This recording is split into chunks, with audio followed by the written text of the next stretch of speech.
থাকে, তবে তার সাথে মোকাবেলা করার মতো শক্তি আল্লাহ তাআলা বেড়ালকে দিয়েছেন। বেড়ালটি জিনের সাথে থাকা নেগেটিভ এনার্জিগুলোকেও শোষণ করে ফেলতে পারে। শুধু তাই নয়, বেড়ালের শরীরে আল্লাহ এমন একটি ব্যাকটেরিয়া দিয়েছেন যা কিনা আমাদের আশেপাশে থাকা সব ধরনের নেগেটিভ এনার্জিকে শোষণ করে নেয়।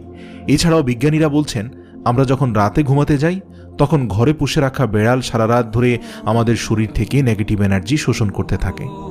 আল্লাহ রাব্বুল আলামিন বেড়ালের মাঝে কিছু বৈশিষ্ট্য দিয়েছেন, যার কারণে এমন সুন্দর একটি মাখলুক আমাদের রোজকার জীবনের অংশ হয়ে উঠেছে।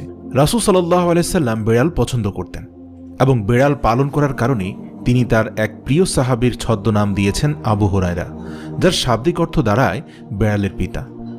কেন একজন মুসলিমের বেড়াল পালন করা উচিত? গবেষণা করে জানতে পারা যায়, আজ থেকে ৮,০০০ বছর পূর্বে জঙ্গলের বেড়ালরা খাবারের খোঁজে জনবসতিতে আসতে শুরু করে। সে